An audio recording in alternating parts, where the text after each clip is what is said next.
we were talking to the Garda about the road safety presence over the weekend of many Garda around the country, and we hope that there would be no news on this programme, the Tuesday programme after the bank holiday, that people had died. But tragically, 2 more people died on the roads over the weekend. So the country is on course to record more than 200 road deaths in this current year of 2024, and that would be the first time such a total would have been reached in over a decade. I'm joined on the line now by Ralph Reigel, journalist with the Irish Independent. Ralph, good morning. Good morning, Pat. You've been studying what the Garda have been doing over the weekend. They've been out and about, and they have made many detections. Yeah, and some of them are quite alarming, Pat. I mean, I suppose it reflects many different aspects about driver behaviour. I mean, we've all heard and seen the campaigns about, slowing down, not using a mobile phone when you're driving, but above all things, don't drive while you're intoxicated with either alcohol or drugs. And unfortunately, some people just don't seem to be listening. So if you look at the weekend, you're talking about one person who was stopped in Piltown in County Kilkenny. They were doing 186 kilometres in a 100 kilometre zone. That's almost double the speed limit. Another person was stopped in Letterkenny doing 112 kilometres per hour in an 80. And then on the Dock Road in Limerick, which is a relatively built up area, I mean, it's effectively the suburbs of Limerick City, you had someone doing 93 kilometres in a 50 kilometre an hour zone. And of course, as you mentioned, I mean, the major concern is that 2 people lost their lives over the weekend. They're the first 2 deaths of the month of August. And why every death is a tragedy and every death is of concern, why these are particularly concerning is that August traditionally ranks as the deadliest month on Irish roads. If you look at last year, there were 26 deaths in August. That compares to just 9 in September. So at the moment, we're up to 115 deaths. That's about 13 to 14% higher than last year. And last year, the road deaths toll was the highest for over a decade. So if we continue at the current trend, we're going to come very, very close to 200 deaths in the year. We may actually exceed it. And if we do, it'll be the first time since 2010. And of course, there was 212 people died in collisions in 2010. So that if you look at it in 2021, albeit kind of the tail end of the COVID pandemic, we had that was reduced to 130 deaths. So you're talking, I mean, in excess potentially of 70 deaths higher than just 3 years ago. Now, you mentioned some of the extreme speeding that was detected by the Gardaí, but we had, 1,000 people who are there or thereabouts who were caught speeding. Do we know where most of them were caught? Because it's easy for the Gardaí. They have their location spots on the motorways. It's easy for them to detect speeding, and yet motorways are the safest roads in the country. So even if you do nip a little bit above the speed limit, you're probably reasonably safe. Everyone's going in the same direction on the carriageways. You're not meeting oncoming traffic. So do they give you any detail in terms of how many people were caught in minor roads and how many people were caught on motorways? Because as I say, for motorway speeding, it can be a bit like fish in a barrel. Yeah, no, you're right, Pat. I mean, motorways, I think it's between 4 and 5 times motorways are safer than other roads. And an analysis of the fatal collisions over recent years have shown that I think it's about 70% to 80% of those collisions are occurring on secondary roads.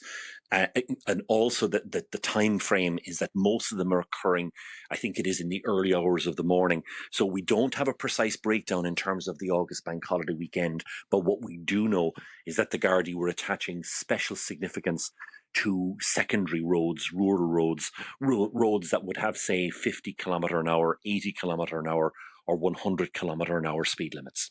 And very difficult sometimes to police those roads because it's not even safe for the Gardaí to be out there with speed guns on those roads. They're narrow and constricted, and yet that's where a lot of speeding will occur. Yeah, very much so. And I think, again, Pat, you're right, it really does go back to driver behaviour.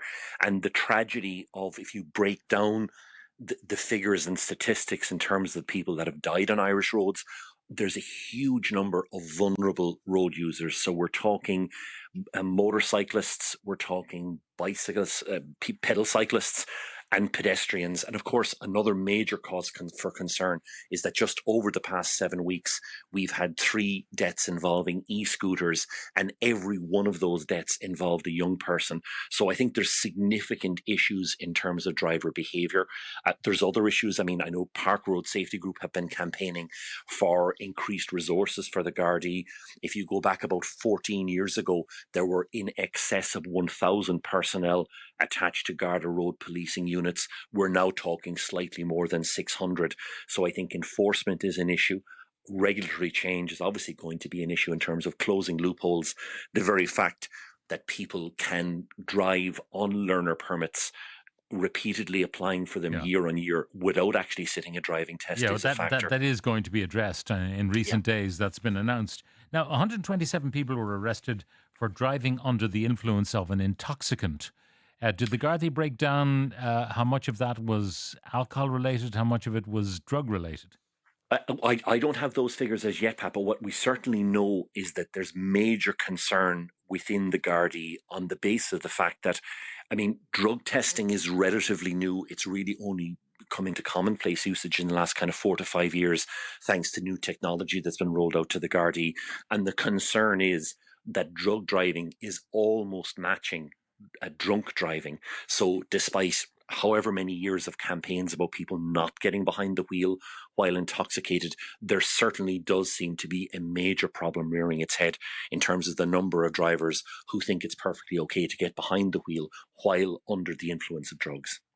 Now, there was a lobby group from the driving instructors last week suggesting that driver safety is down to driver education, that instead of 12 hours of tuition, you might need 3 times that. And of course, when I heard that, I thought, well, that's money in their pockets. If everyone has to take 3 times the number of lessons, it'll make it more difficult, less affordable for some people, and maybe more likely that people will take a chance and not go through that process. Yeah, I think it's an issue, Pat. I think no matter what way we look at this, I mean, driver education, I mean, really is a huge issue. Whether it's in terms of, teaching younger drivers about the potential consequences of their actions, that split-second decisions can have tragic consequences that they may have to live with for the rest of their lives. But also just, I think, in terms of, behavior on the road. I mean, I've spoken to a number of different Gardaí who said that, anecdotally, they believe there seems to have been some kind of a change in Irish driver behaviour since the ending of the COVID-19 pandemic controls, that the instances of dangerous driving just really seem to have ramped up. And I mean, we've seen it over recent years in terms of, the absolutely catastrophic toll that's being taken on the roads. And in particular, I mean, certain cases where speed has been a clear factor in terms of tragedies where multiple lives have been lost. We also have to look at mobile phone use in cars to look away. And in fact, we were talking on Friday about modern cars where everything is done through a screen. So you want to even change the temperature in the cab, and you have to look away and fiddle with the screen instead of turning a knob, which you would find intuitively back in older cars. You now have to look away and look at a screen to do the simplest of things. Whether it's Google Maps or whether it's, as I say, adjusting ventilation, you look away and you've traveled maybe 50, 60, 70 yards or meters in that time of a couple of seconds. And heaven knows what might occur in those few seconds.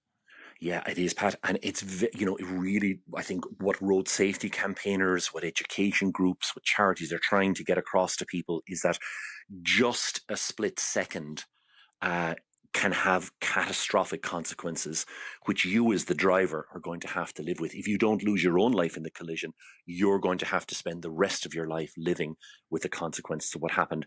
And I think what they're trying to say to people, look, is it really worth that text to say you're going to be 10 minutes home for late for dinner, or that someone's going to meet you at a certain place? Is it really that important to address that text, to change, the track on this, on whatever music you're listening to look at the temperature gauge? If you're going to do it, pull over, do it safely so that your full attention is on the road at all times. Ralph, thank you very much for joining us. Ralph Reigel of the Irish Independent. Thank you very much for that. Now, some of the texts coming in, re-speeding, I think cocaine is a big factor. Another one, a significant percentage of road deaths among young and inexperienced drivers. So policy should be directed towards these drivers. A compulsory period of a black box driver monitoring, that's kind of a speed limiter or whatever, for 2 years to instill good driving habits.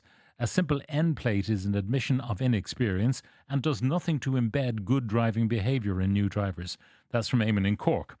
If e-scooters, cyclists and pedestrians are being affected on the road deaths issue to such a degree, surely we should look at their behaviour and safety equipment. Example would be high-vis vests, walking on the footpath, ban jaywalking, ensure cyclists, etc. also obey the rules of the road.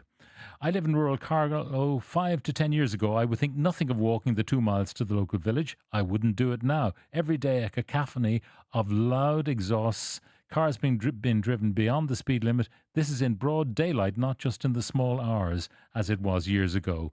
Young drivers simply don't care.